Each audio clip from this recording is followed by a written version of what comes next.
Assalamualaikum warahmatullahi wabarakatuh. Halo semua, perkenalkan kami dari kelompok 4 S1 Teknik Telekomunikasi 2402. Di sini kami akan memberikan video podcast yang berjudul LGBT dalam perspektif HAM dan Islam. Sebelumnya, perkenalkan nama aku Audi Cynthia Nugraheni dengan NIM 10107243004. Lalu saya Hanifah Dwiliana dengan NIM 1010724000092. Kalau saya Raihana Raffi dengan NIM 10107244043. Saya Abdul Aziz Al Bakri dengan NIM 10172400038. Nama saya Shalom Gunanto Putih dengan NIM 1010724000108. Nama saya Azaki dengan NIM 10172400006. Selamat menonton. Assalamualaikum warahmatullahi wabarakatuh.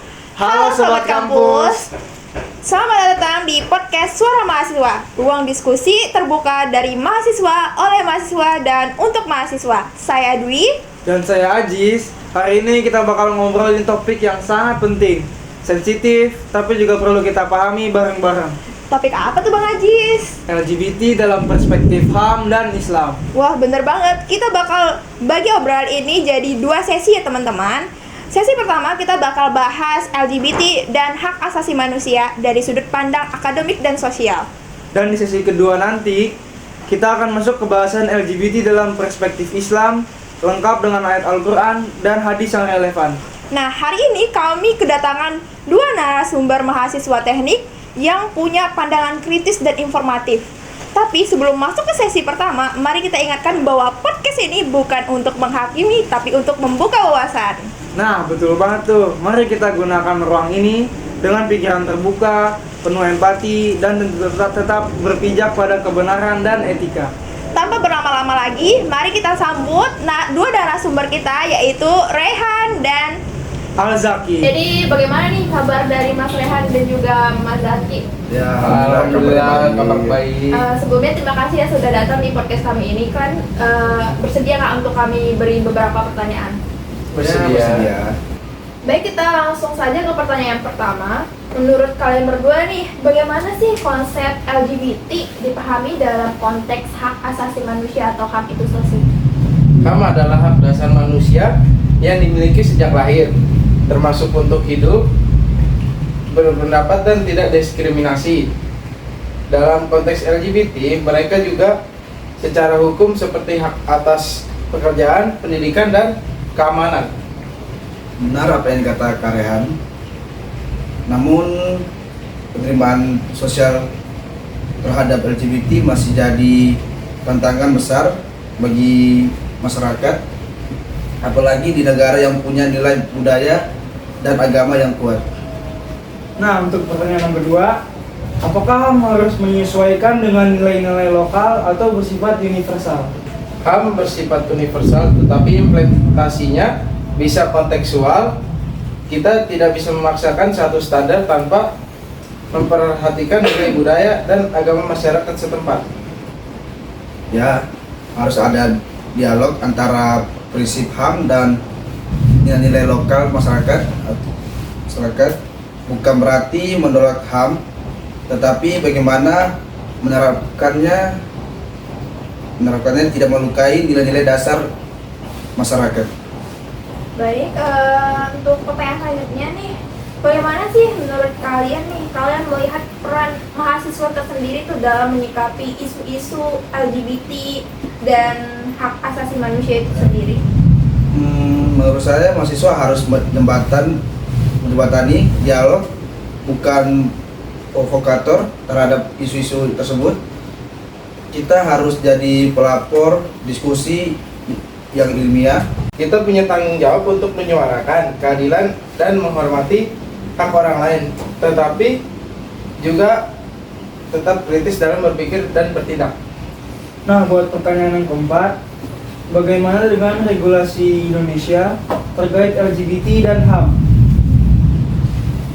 Tidak ada hukum yang secara langsung dan eksplisit melarang orientasi seksual, tapi ada banyak aturan yang bisa dipakai untuk membatasi ruang gerak LGBT, seperti pasal kesusilaan. Ini bisa problematik dalam hal diskriminasi dan banyak perlindungan hukum terhadap korban kekerasan yang belum merata, apalagi kalau korbannya adalah kelompokan LGBT. Ini PR besar bagi pembuat kebijakan seperti mahasiswa dan kepolisian dan masyarakat. Nah, untuk pertanyaan terakhir nih, apa pesan dari kalian berdua nih sebagai mahasiswa ya, bagi teman-teman mahasiswa lain yang mungkin LGBT atau sedang berjuang memahami dirinya sendiri gitu? Ya, menurut saya untuk teman-teman mahasiswa tetap kuat dan jangan merasa sendiri. Carilah tempat komunitas yang suportif dan jangan ragu untuk mencari bantuan sesama teman mahasiswa atau orang lain yang orang profesional. Dan untuk kita yang bukan LGBT, kita harus menjauhkan, dan yang bukan LGBT, mari tetap menghargai sesama. Kita semua punya tantangan masing-masing, dan yang penting adalah saling menghormati satu sama lain dan menghargai satu sama lain. Baik, terima kasih kepada Rehan dan juga Zaki yang telah memberikan informasi terkait dengan LGBT dan hak asasi manusia. Sangat informatif ya teman-teman. Terima kasih sudah hadir juga di podcast kami ini. Terima kasih banyak. Nah, sekarang kita akan memasuki ke sesi yang kedua. Apaan tuh, Kak? LGBT dalam perspektif Islam. Nah, di sini kita kedatangan dua narasumber, yaitu Audi dan Charlotte. Halo Kak Adi, Kak Aziz. Ya, silakan duduk ya. Silakan duduk. Nah, kalian berdua gimana nih kabarnya? Alhamdulillah baik. Dengan Kakak Dwi dan Kak Aziz gimana nih? Alhamdulillah baik Semangat banget ini, sangat. Iya nih, Kelima. apalagi di semester 2 ini kan aduh harus benar-benar semangat kerjain tugasnya. betul. Terus Ya, benar. ya, Ini tugas itu ya, tinggalnya. apa? Ini juga tugas kita juga ya. Iya bener banget nih. Jangan lupa ditonton ya, dan like dan subscribe YouTube kita nih. Iya.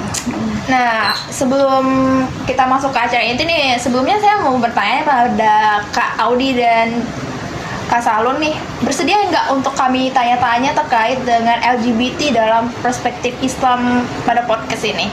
Bersedia dong. Saya bersedia dan siap menjawab Oke. pertanyaan Anda. Oke, langsung saja ya kita ke pertanyaan pertama.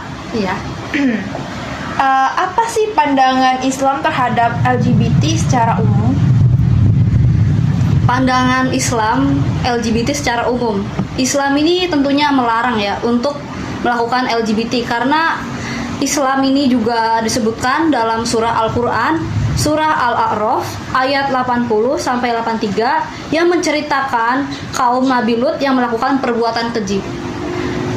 Surahnya yang berbunyi, A'udzubillahi minasyaitonirrajim. Bismillahirrahmanirrahim. Walatan itqala liqaumihi atatona alfahisyata masabakum biha min ahadin mina al-alamin. Yang artinya, dan kami juga telah mengutus Lut ketika dia berkata kepada kaumnya, mengapa kamu melakukan perbuatan keji yang belum pernah dilakukan oleh seorang pun sebelum kamu di dunia ini. Selanjutnya surah Al-A'raf ayat kedua. Innakum lata'tunar rijala syahwatam min dunin nisa' bal atum qaumum musrifun. Yang artinya, sungguh kamu telah melampiaskan syahwatmu kepada sesama lelaki, bukan kepada perempuan. Kamu benar-benar kaum yang melampaui batas. Selanjutnya surah Al-A'raf ayat ke-82.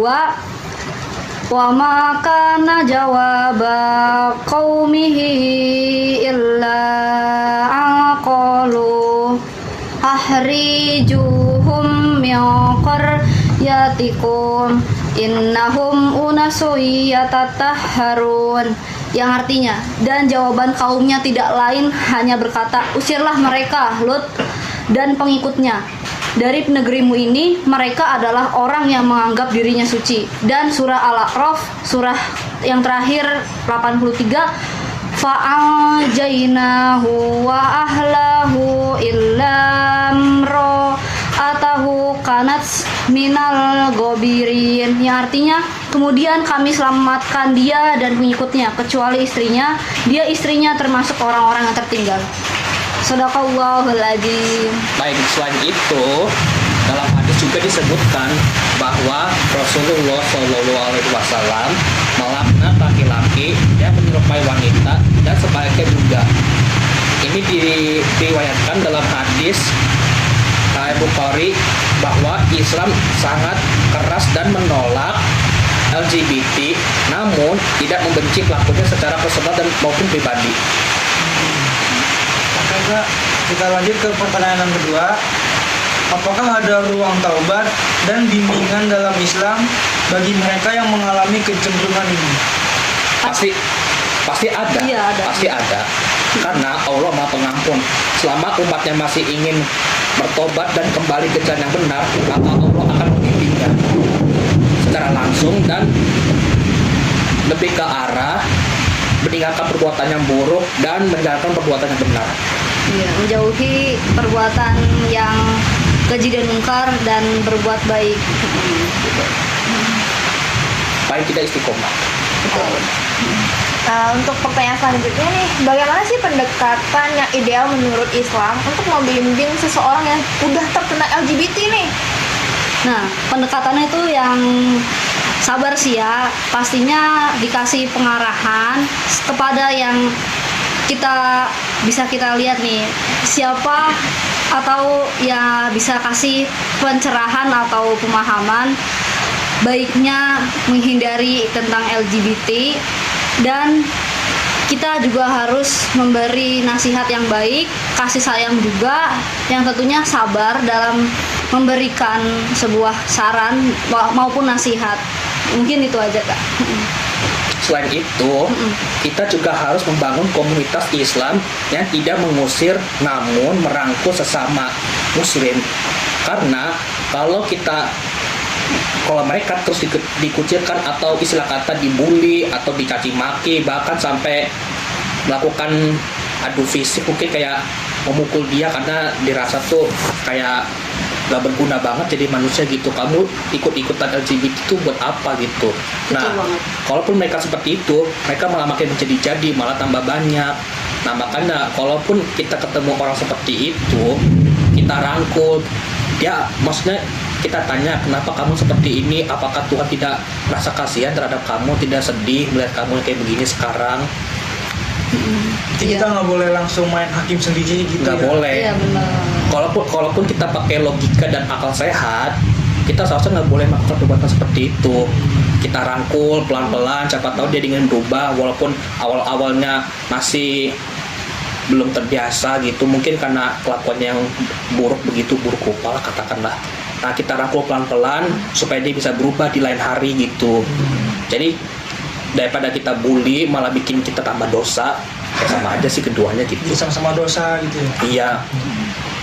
Oke, kita lanjut ke pertanyaan yang keempat. Bagaimana Islam memandang pencarian jati diri di masa remaja yang sering menjadi pintu masuk ke orientasi seksual berbeda? Ya, Islam itu menyarankan agar masa muda di era zaman sekarang ini itu kita menyarankan untuk mengikuti kegiatan positif atau mengikuti bagian komunitas ataupun organisasi di lingkungan kampus maupun di lingkungan sekolahnya. Ikuti kegiatan-kegiatan seperti ekstrakurikuler juga, terus juga lihat pergaulan juga, jangan salah pergaulan, dan jangan lupa untuk ibadah juga, karena itu juga utama. Apalagi di zaman-zaman sekarang itu kalau kita salah pergaulan itu bakalan dampaknya itu bahaya banget nih semuanya. Apalagi kita nih juga lagi masuk fase-fase masa dewasa kan kita nih sebagai mahasiswa, jadinya kita juga pasti ada emosinya naik turun ataupun gak stabil, jadi kita harus bisa penuh kesabaran dan apa ya namanya ya, kesabaran, terus juga pengendalian diri juga. Selain itu yang dibilang Audi juga benar. Namun ada satu lagi yang sangat penting bagi kehidupan kita di zaman sekarang ini. Apa tuh? Nah, yaitu pentingnya pendidikan akidah dan adab sejak dini. Maksudnya ketika kita sudah lahir di dunia ini, kedua orang tua kita harus mendidik kita dengan melakukan pendidikan akidah dan adab supaya agar kita tahu bagaimana bersikap dan menjaga fitrah yang Allah ciptakan, dan juga kita juga bisa membedakan mana yang benar, mana yang salah. Iya benar banget sih. Apalagi didikan dari kecil dari orang tua itu juga ngaruh banget buat kita. Wah, luar biasa sekali ya diskusi kita kali ini. Kita hari ini banyak belajar bahwa LGBT bukan hanya soal identitas, tapi juga soal bagaimana kita memaknai hak, nilai, dan agama. Dan kita belajar bahwa kita bisa berdialog tanpa rasa saling menghakimi. Menyuarakan kebenaran bisa dilakukan dengan hikmah dan kasih sayang. Untuk teman-teman yang sedang berjuang dengan jati diri, tetap semangat. Jangan ragu untuk mencari bantuan dan bimbingan, baik secara psikolog maupun spiritual. Kami juga terbuka untuk saran, kritik, dan pesan dari kalian. Silakan kirimkan pendapat kalian di kolom komentar atau platform kami. Terima kasih sudah mendengarkan kami. Sampai jumpa di episode Suara Mahasiswa berikutnya. Wassalamualaikum Assalamualaikum warahmatullahi